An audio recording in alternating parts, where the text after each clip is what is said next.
Y volvemos a secuencia inicial y ya está en nuestra mesa Lu Cámpora, secretaria general de la Cámpora. Gracias por estar con nosotros hoy. Buenas, ¿cómo andan? Bien, ¿cómo estás vos? Bueno, bien, es una respuesta diplomática que nos sale a todos, ¿no? Después nos acordamos la realidad que está atravesando nuestro pueblo y qué sé yo, ahí estamos, atentos. Un momento político complicado también y en ese sentido un poco preguntarte también cómo está la organización en relación a esto, ¿no? Veníamos hablando con los chicos un poco de una movilización que se va a hacer la semana que viene, pero en realidad de eso nos hacíamos algunas preguntas como, bueno, tal vez este no es un momento para que los autoconvocados se acerquen solos a la calle. Hemos visto imágenes de personas que fueron a reclamar a las puertas del Congreso y los reprimen. Entonces pensábamos ahí el rol de las organizaciones también en un momento político tan complicado y con un gobierno que busca la represión constante y día a día elige algún enemigo nuevo para eso también. ¿Vos cómo la ves? Bueno, yo creo que es fundamental estar en la calle, movilizar, digamos, a quien no quiera ir en tanto autoconvocado, me parece un consejo pertinente, acercarse a alguna organización política y siempre estar cerca de grupos de compañeros además identificados, que creo que en movilizaciones que hemos visto que infiltran a determinados personajes es bueno estar cerca de organizaciones, pero en relación a lo que decís, hay distintas movilizaciones convocadas. Mañana entiendo que hay una concentración que nosotros vamos a acompañar en defensa de los jubilados y en rechazo al veto de Milei, que entiendo que por esto lo comentabas, a esa ley que da un pequeño aumento a las jubilaciones. La semana siguiente habría otra también movilización por lo mismo. Nosotros entendemos que hay que estar en la calle. Vos me preguntabas por la Cámpora, por la organización, cómo estaba. Estamos en todos los barrios, todos los días, digamos, todos los días entre jornadas solidarias, apoyo escolar, las actividades que cada espacio sostiene en su territorio, pero además, ante determinados hechos específicos, por supuesto, en la calle con la movilización. Hemos tenido hace no tanto la movilización en rechazo a la ley Bases, que me parece que fue muy importante, aunque se haya aprobado igual, poder primero dejar testimonio de un rechazo a una ley que viene a saquear los recursos de nuestro país, que además fue una ley que se empezó ya para su votación en el Senado diciendo que estábamos a 4 votos y terminó mucho más ajustada incluso de lo que decíamos, así que digo esto para traer que movilizar y que organizarse tiene sentido. Hace no tanto tuvimos, unos meses atrás, esa movilización masiva en defensa de la universidad pública, que fue una de las más grandes, de las que creo que nosotros y nosotras hemos participado alguna vez, de hecho, y la traigo también porque ahora se está discutiendo de nuevo el ajuste al presupuesto universitario. Hay distintos proyectos para lograr también que el Congreso sancione un aumento a las universidades, y esa fue una movilización recontra masiva en absoluta paz, ¿no? Entonces también lo traigo porque creo que cuando hay conflicto a veces es más, o generalmente viene siendo más la voluntad de este gobierno de generar escenarios de represión y no de un pueblo que sabe movilizarse de manera pacífica para reclamar con mucha contundencia. Así que bueno, organizados y en la calle. Lu, y en ese sentido pareciera que Javier Milei todas las semanas elige un nuevo enemigo, ¿no? A veces son las universidades, a veces son los derechos humanos, a veces es todo al mismo tiempo, a veces es Lali, a veces es Maradona, pero lo que siempre está como enemigo de Milei es la Cámpora. Y lo que nunca está como enemigo de Milei es la casta, ¿no? Que es lo que prometió. Siempre es ajustar a la gente para que sigan ganando los mismos que la vienen levantando en pala en este país hace mucho. Incluso lo escuchaba ante los industriales diciéndoles que estaban acostumbrados a vivir del Estado. Digamos, dependen del Estado, les dijo. Ni la política para aquellos sectores que quizás encontraban en él alguna referencia y que les dice ni siquiera, tampoco. Entonces, sí, enemigo la Cámpora, pero en general el pueblo en su conjunto, ¿no? Por eso el superávit que él tanto celebra, uno cuando lo analiza se da cuenta que está sostenido básicamente en el ajuste y el recorte a las jubilaciones, en el recorte a derechos de la gente, concretos, ¿no? ¿Y cómo se hace para impulsar también a ustedes mismos en la organización, a distintos compañeros, a que salgan a la calle, a que caminen los barrios, a que estén en distintas provincias, en un momento en el cual se demoniza tanto a la Cámpora, ¿no? Mira, ¿cómo se hace? Digamos, de hecho está ocurriendo, así que no tengo una fórmula para eso porque creo que de hecho los compañeros salen porque son parte de un pueblo que sufre y que necesitan salir a organizar, a representar. Pero para ir un poco más en función de esta pregunta, algo si querés más profundo, pero que tiene que ver con esto mismo que preguntás, este domingo se cumplieron 2 años del intento de asesinato de Cristina. Y yo creo que esa persecución, que seguro por ahí después también hablamos un poco de eso, esa persecución a Cristina y ese intento de asesinato y esa violencia buscan no solamente correrla a ella del escenario electoral, ya sea a través de la proscripción o incluso a través de la eliminación de su persona, sino que también buscan el disciplinamiento del resto de la clase política, ¿no? Tener un peronismo domesticado, que el resto vea lo que les puede pasar si se animan a enfrentar a los sectores poderosos, porque Cristina tuvo que enfrentar a sectores muy poderosos para dejar un país con la plaza llena como la dejó en 2015, con una distribución entre capital y trabajo del PBI a favor del trabajo, como no se había visto en mucho tiempo en nuestro país, desde el peronismo, desde Perón, y precisamente porque entiendo que la persecución a Cristina apunta a disciplinar al resto de la clase política, creo que es muy importante que esto que vos preguntabas también busque una respuesta ahí, ¿no? ¿Cómo se hace para que la militancia y los cuadros políticos sigan saliendo? Bueno, porque tenemos ese deber precisamente porque es lo que más los asusta además a los sectores concentrados, que siga habiendo cuadros políticos, dirigentes, militantes que se animan a representar más allá del costo que les pueda traer en determinados sectores muy poderosos. Entonces uno ve después, no sé, a intendentas como Mayra Mendoza bancándose cada una de las discusiones que se tiene que bancar porque sabes que lo hace en defensa de sus vecinos y vecinas de Quilmes. Y yo creo que eso es un poco la esperanza para que también, haya más, porque creo que esa es nuestra manera de responder un poco a la persecución y al intento de asesinato a Cristina, ¿no? Que haya más, que se animen y que no se dejen domesticar. Mati. Pasa un poco esto, enmarcándolo en el intento de asesinato, pero también en general con las agendas, que es que pareciera que cuesta mucho más la instalación de discusiones o de agendas propias que terminar corriendo detrás de las que te plantea el gobierno. Y particularmente con el caso de del intento de asesinato, hubo un juicio, se está llevando a cabo, declaró ella, y no pareciera no pareciera haber penetrado en la agenda pública de discusión algo tan importante que creo que en cualquier país sería un tema central de discusión, como ese caso de un intento de asesinato a una vicepresidenta. ¿Por qué crees que fue esto? Bueno, yo creo que hay, no tengo la respuesta obviamente, pero pensémoslo en esta mesa juntos. Yo creo que hay una decisión deliberada de los sectores de poder y de los grupos de comunicación por invisibilizarlo. Que incluso cuando lo cubren, y la propia justicia hace esto, cuando lo cubren, incluso lo cubren casi como, si no es cuestionando la responsabilidad de su propio entorno político, si no es cuestionando cómo reaccionó ella misma y si no es poniendo en duda el hecho, cuando lo cubren es casi como un hecho delictivo más. De hecho, en la causa hay casi no existen las referencias al hecho en tanto violencia política. Cristina es tratada en la causa por el intento de magnifemicidio como una víctima, si es que se la trata como una víctima, porque a veces incluso se la trata como sospechosa ella misma por la justicia, como si fuese un caso más. De hecho, el despliegue del Poder Judicial en casi nada, con la poca profundización de la investigación, el teléfono del tipo que disparó borrado a las pocas horas de la investigación. Entonces, los propios medios también, cuando lo cubren, que es poco, lo cubren de esa manera. Y yo creo precisamente que intentan eso, que o se hable poco o si se habla, que no se logre conceptualizar como un hecho de violencia política. Porque si se conceptualiza como un hecho de violencia política, entonces hay que analizar por qué fue contra Cristina, por qué y con qué objetivos. Y bueno, evidentemente el mismo Poder Judicial que la persigue y los medios de comunicación que siempre intentan acusarla de lo que sea, es quienes deciden no darle ese lugar de víctima de violencia política.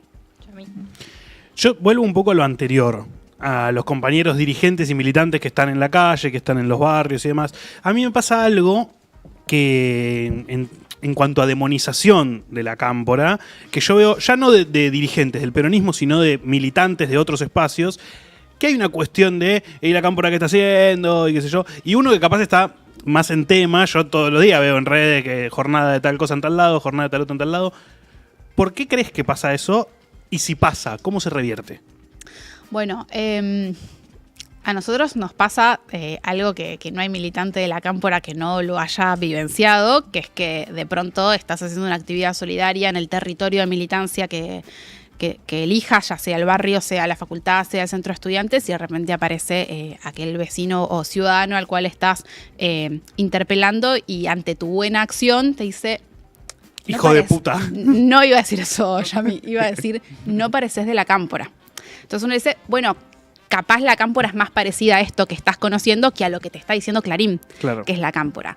Entonces, ¿cómo se rompe? Nosotros lo rompemos trabajando en nuestros territorios. De hecho, a pesar de las campañas de estigmatización, como pocas se ha visto contra una organización política, la cámpora gobierna más de una decena de municipios en la provincia de Buenos Aires y también en otras provincias del país. Y son intendentes que son militantes de la cámpora y que su pueblo los ha votado sabiendo que son militantes de la cámpora. Sí, y perdón, en muchos casos que fueron reelectos también ahora, ¿no? Sí, claro. Bueno, hablábamos hace un rato de Mayra, podemos hablar de Mercedes, del caso de Ustarroz, podemos hablar de tantos compañeros y compañeras que además de haber ganado fueron reelectos por la buena gestión que han hecho. ¿Y por qué es eso? Mirá, yo creo que a veces la propia militancia no es lo suficientemente consciente de la potencia transformadora de la organización política. A veces es más consciente la derecha y por eso decide atacarla tanto. Total. De hecho, nosotros en nuestros espacios de encuadramiento y formación política, quizás con los pibes que se suman a militar, uno trata de señalar algo, ¿no? Que es muy concreto y para mí es muy gráfico y es muy fuerte, que es que si la última dictadura cívico-militar, teniendo de su lado todos los fierros que tuvo, la fuerza de seguridad, el poder financiero, potencias internacionales de su lado, un montón de recursos de todo tipo, así todo, siguió viendo en la militancia política una amenaza tal para ese proyecto de exclusión que venían a llevar adelante desde esa dictadura cívico-militar, que fue contra esa militancia, al punto de tener a 30.000 militantes políticos, digamos, sindicales, de distintas extracciones.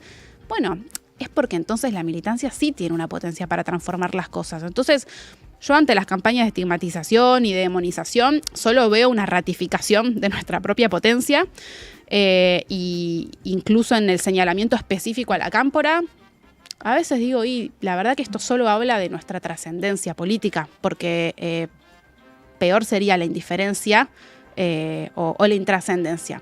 Entonces, me parece que con la frente en alto, con el pecho inflado, porque nosotros sabemos quiénes somos y sobre todo lo saben los vecinos y las vecinas de los barrios en los que nosotros construimos, y cuando nosotros tenemos que mirar cómo nos van esos territorios, bueno, creemos que nos va bien y que nos puede ir mejor y por eso seguimos trabajando y militando. ¿Y cómo está la convivencia con el resto de los espacios dentro del peronismo?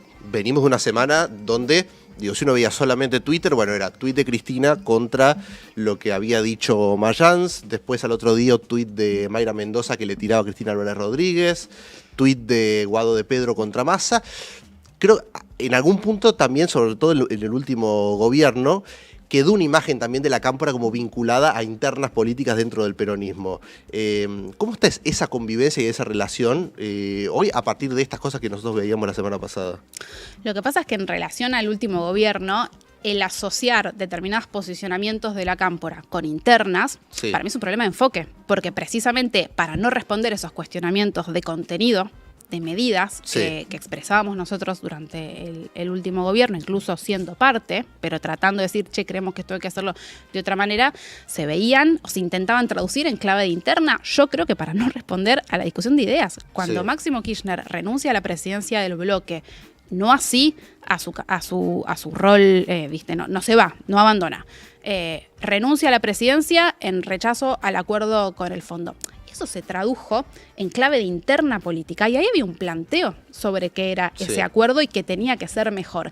Y en ese momento que se vio esa decisión como una decisión casi tomada en soledad o producto de un aislamiento, 2 años después era la posición casi de consenso y mayoritaria en nuestra propia fuerza política. Todos hicieron campaña diciendo que el acuerdo con el fondo había sido problemático. Entonces, a mí me parece que muchas veces se ponen nuestros propios posicionamientos en clave interna para no dar la discusión de fondo. Y en relación a estas últimas semanas, también creo que pasa un poco parecido en relación a cómo se encuadran, porque fíjate que vos estás diciendo, bueno, el tuit de Guado saliendo a... No, antes del tuit de Guado hubo decenas de notas de distintos operadores políticos que en ese momento identificamos que habían sido por decisión de Massa, pegándole a Guado. Entonces hay un momento en el que alguien tiene que responder, pero porque si no... ¿Massa operó, a través del diario Clarín para pegarle a Guado de Pedro? Bueno, esa nota que lo acusaba Guado Guado ahí de hace ser, un recuento de situaciones, que después uno puede mirar determinadas notas en la política online, la nota de Bonelli, en donde hubo una respuesta de Guado a otra cosa. Sí. Y solo se habla del tuit de Guado. Yo creo que también tiene que ver con cómo se encara la discusión. El señalamiento ese de que Guado de Pedro, porque la versión era que Guado de Pedro estaba negociando para ir a la Corte Suprema a través de votar al hijo. Era la acusación que le hacía Bonelli. ¿Ven que ahí hay fuego amigo, fuego interno de algún sector del peronismo, sea Massa de otro, o ven una operación solamente de Clarín? Yo creo que en muchos casos sí. Y yo prefiero a los compañeros que contestan esas cosas de frente, en lugar de con otras operaciones. Por supuesto, tiene un costo mayor, sobre todo si no sos amigo del poder. Pero bueno, incluso fíjate que respecto al tuit de Cristina, se leyó también en clave de interna, y me parece que Cristina está tomando un posicionamiento político que no era contra fulano o mengano, sino diciendo, che, ojo con hacernos creer algunos, o con que algunos se crean, que Villarruel puede tener algo que ver con el peronismo. Y yo la verdad, por eso también ratifico... Más que ojo, dijo, los vamos a mandar a psiquiátricos. Bueno, por eso también, porque fueron las expresiones de otros, pero por eso también ratifico en mi carácter de militante política la conducción de Cristina, porque están los que dicen, bueno, quizás habría que revisar el rol de Cristina se da vuelta y están acercándose a Villarruel. Digamos, eso es lo que está pasando también. Entonces, yo con ese posicionamiento, la verdad es que lo celebro, porque nada, creo que hay compañeros que con tal de diferenciarse se confunden demasiado. Y esos compañeros que se confunden demasiado o que se acercan a Villarruel, ¿a quiénes te referís específicamente? No, bueno, ellos lo sabrán. Yo trato de no consumirlo tanto. Y hay otra cosa que dicen bastante en la cámpora, es nosotros no elegimos a Scioli, nosotros no elegimos a Alberto, nosotros no elegimos a Massa, y en el medio hubo un intento de candidatura de Guado que no prosperó finalmente. Hoy en día, si hubiera que encarar un proceso electoral, ¿tienen una persona para eso? Yo deseo que sea uno propio. Deseo que sea un compañero o compañera de la cámpora o de un espacio político que represente y que sea leal a aquello que representa nuestra identidad política. Para nosotros y nosotras, y vos lo traías, la candidatura, precandidatura de Guado, lejos de ser un fenómeno sí, para algunos compañeros fue de tristeza, en tanto no fue, pero para mí es un fenómeno de esperanza, porque que 20 años después de que Néstor y Cristina decidieron reincorporar una generación a la política, esa generación haya tenido una propuesta de candidato que haya estado tan cerca, hay compañeros que dicen, bueno, pero no me alcanza con haber estado cerca. Perfecto, construyamos. No sé si es Guado o es otro compañero o compañera de esa generación política, pero a mí eso me entusiasma. Y por supuesto que siempre con la conducción y la firmeza de Cristina. Para mí la vigencia de Cristina en cada una de sus intervenciones y en cada uno de sus análisis respecto a lo que está pasando es sumamente esperanzadora. Yo creo que es muy importante tener muy claro eso. Hubo momentos, donde se decía unidad hasta que duela, ¿no? Ahora parece, por varias de las cosas que estamos hablando y por cosas que pasan todos los días también, en Twitter y fuera de Twitter también, que no estamos en un escenario de tantos consensos y que la reconfiguración del peronismo tal vez se pregunta, ¿unidad o si la unidad no se puede, hay que separarse? ¿Vos cómo la ves? A mí me parece que caímos en un camino de unidad que fue más de la dirigencia que de la fuerza política para con la gente. Yo creo que hay que reconstruir la unidad de los cuadros políticos con el pueblo al que pretenden representar y la unidad entre la palabra y la acción. Para mí hubo un momento del desarrollo del Frente 2 como fuerza política en el gobierno que parecía que los problemas se solucionaban con cafés entre dirigentes. Y después lo que no había era un consenso, vos traes la palabra consenso, respecto a qué es lo que había que hacer. Yo, en torno a eso, tengo una mirada muy clara, que es que Alberto traicionó gran parte de las ideas y de la confianza de aquellos y aquellas que lo habían propuesto para ese lugar. Entonces, yo no sé si no es un momento de consensos, pero creo que hay que construir los consensos no en torno a las personas, sino en torno a las ideas. Por eso traíamos, si querés, lo de qué representa Villarruel. Bueno, ese posicionamiento de Cristina no es contra un u otro peronista, es diferenciándose de lo que expresa, bueno, ni más ni menos que la vicepresidenta de la Nación que reivindica la última dictadura cívico-militar. Ahora, quiero volver a lo del candidato propio, porque generalmente, bueno, los procesos tanto de Scioli, de Alberto y de Massa después generalmente eran síntesis de ceder en pos de la unidad. Y la idea de un candidato propio, por lo menos en términos políticos, a uno lo llevan a la posibilidad de una interna, de plantear una PASO, de plantear una primaria. ¿Hay un cambio de opinión respecto del uso de la primaria como herramienta política para un espacio particularmente igual de Cristina, que generalmente siempre se resistió a la idea de abrir a que se dé en interna? Generalmente era como forzar la idea de una unidad, siempre incluso hasta con críticas a quien planteaba la posibilidad de disputar en internas candidaturas. Yo no creo que sea así, porque de hecho es una iniciativa electoral que surgió al margen, al calor de ese proyecto político, y de hecho, sin ir más lejos, en 2003 tuvo una interna, que fue la de Juan Grabois, digamos. Bueno, pero antes a Scioli le dieron cuando quería plantear interna. Por eso, yo creo que no hay que enamorarse de una u otra herramienta electoral, Sí. como tampoco estoy planteando candidaturas con nombre y apellido. Yo tampoco creo que sea el momento, estando casi más cerca, bueno, casi no, estando más cerca de la última elección presidencial en la que perdimos que de la próxima. Creo que es un error estar hablando de nombres. Yo pero es conceptual. traía Sí. lo de Guado, como podría ser otro, porque creo que hay que construir candidaturas que de verdad nos representen. Y si después eventualmente, en función de la unidad en relación a una estrategia electoral, pero en relación a una estrategia electoral que no por eso ceda en el contenido de las ideas por las que se quiere gobernar, bueno, se verá. Falta mucho. Yo lo que quiero es que podamos confiar en los nuestros, porque creo que son además los que después llevan mejor adelante la confianza del pueblo, que es para lo que militamos. Sí, decía que es conceptual porque, bueno, una crítica que se le hacía desde algunos sectores del peronismo, particularmente a la Cristina, porque generalmente decir la cámpora a veces es una forma medio solapada de querer criticar a Cristina sin nombrarla.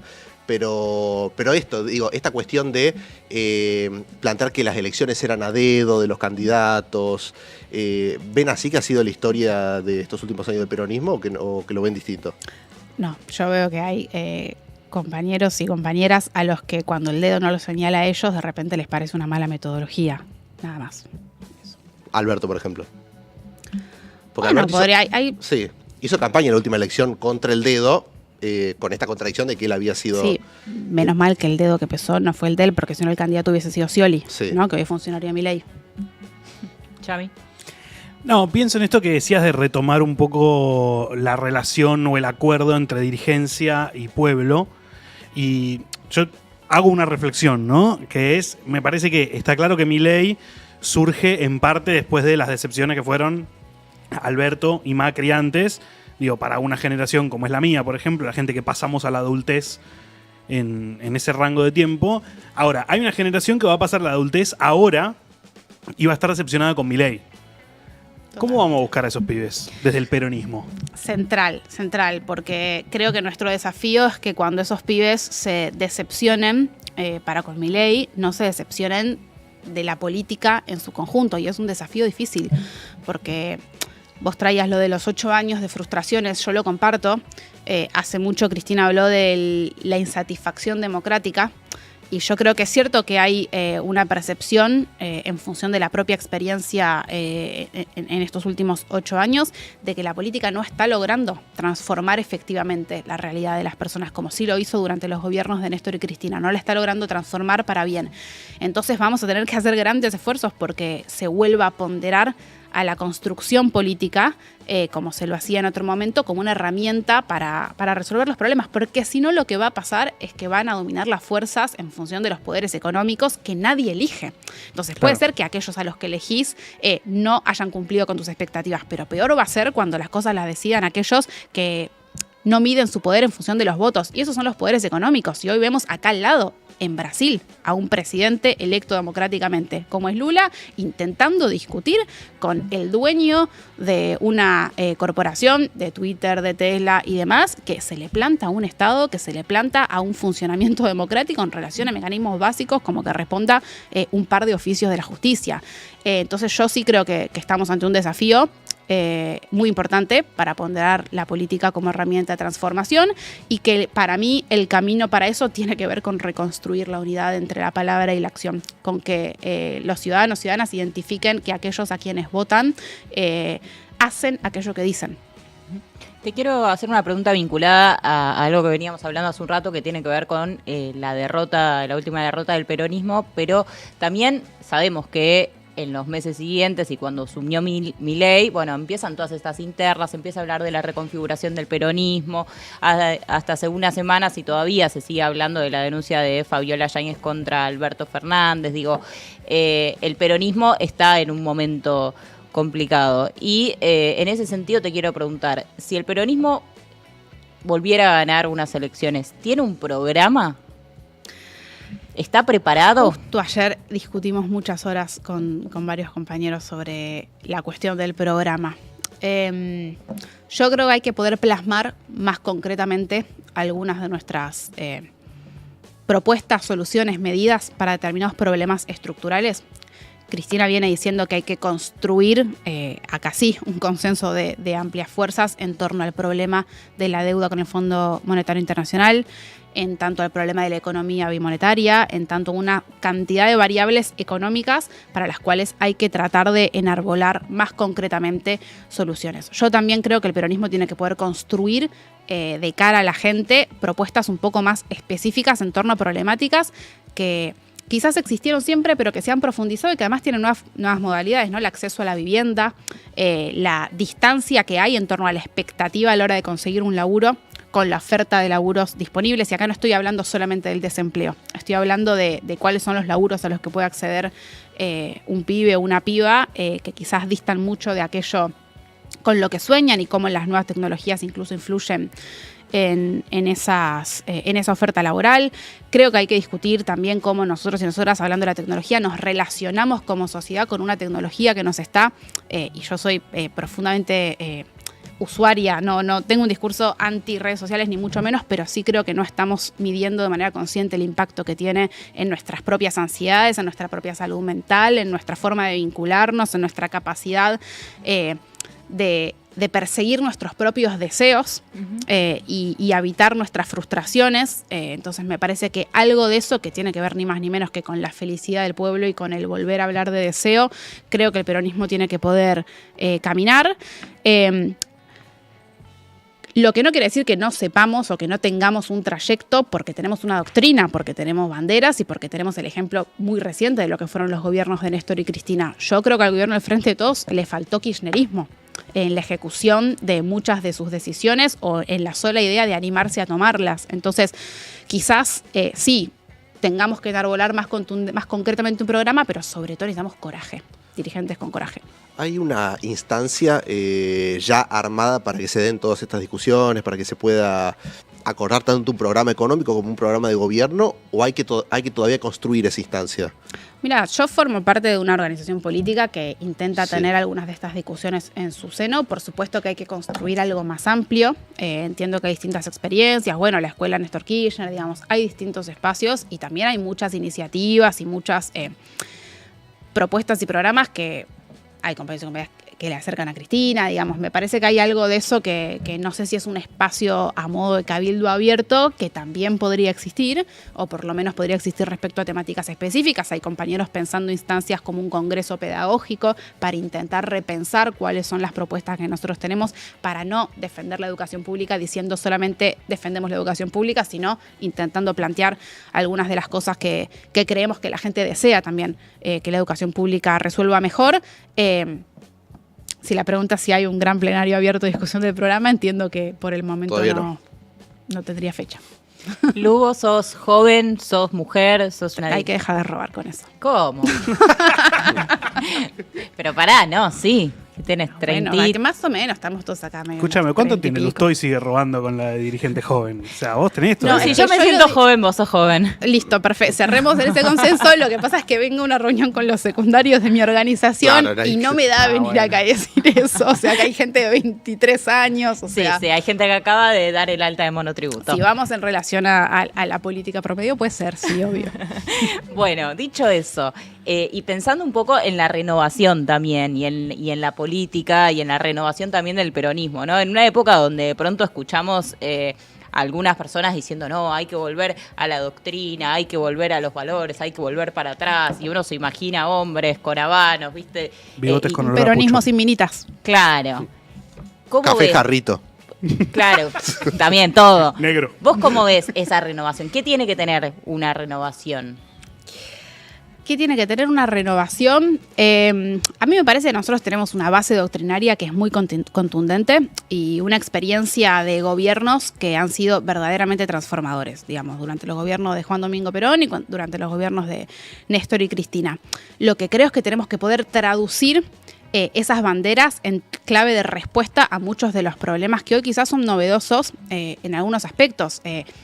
A veces uno busca en la propia doctrina y se encuentra con cosas que hoy se habla de actualización doctrinaria y en verdad ya están, ¿no? El mensaje ambiental de Perón a los gobiernos del mundo, digamos, hay compañeros que creen que la discusión ambiental es una discusión de progres de clase media y digo, no sé, que vayan a leer a Perón, qué sé yo, o se habla del feminismo y la verdad es que uno lee las iniciativas y las políticas que logró concretar Evita y qué sé yo, poner el nombre que quieras, pero si no te das cuenta que eso es una lucha por la igualdad de género, no sé, hermano, capaz tenés que leer mejor a Perón.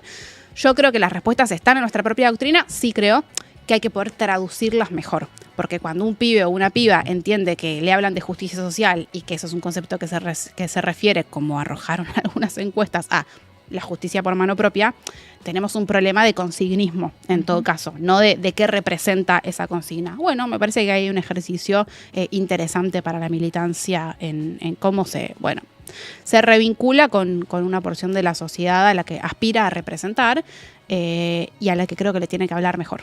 Mati.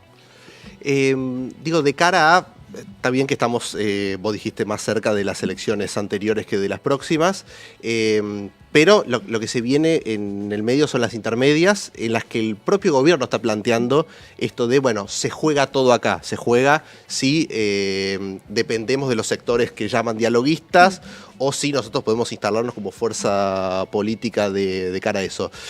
¿Crees que todo esto, bueno, esto último que ha pasado, el tema del escándalo de Alberto Fernández y todo, ha dejado golpeado al peronismo de cara a plantear una estrategia electoral para el año que viene? Para mí la mejor estrategia electoral es la construcción política y en tanto nosotros nos ocupemos más de las internas y de ese tipo de discusiones, vamos a perder tiempo y cabeza en pensar cómo representamos mejor a los ciudadanos y ciudadanas. Hay una discusión que para mí es interesante sobre la caracterización de la acción política en esta etapa, que es la de si es de resistencia o es de construcción. Yo creo que hay que pensar más en construir que en resistir, lo que no quiere decir que uno no tenga que ponerle el cuerpo y militar y trabajar en la medida que pueda ponerle un freno a las políticas de este gobierno. Por eso hablábamos al principio de la movilización y la campaña en contra de la ley Bases, pero me parece que sobre todo hay que pensar en clave de construcción política y eventualmente una estrategia electoral que devenga de la construcción militante de todos estos meses. En relación a la denuncia por violencia de género contra el expresidente, yo creo que golpea, no puede no golpear y doler, porque es una comprobación más, si se quiere, de las más dolorosas, de la traición de Alberto a los ideales que decía representar. Pero sí quiero decirnos a todas y ratificar que, en todo caso, lejos de bajar la cabeza o de creer, como dicen algunos, que el feminismo no era la respuesta, bueno, por el contrario, no sobraba feminismo. En todo caso, faltó profundizar y sin duda lo que se hizo tuvo que ver con nuestra lucha y no con la baja de banderas de otros.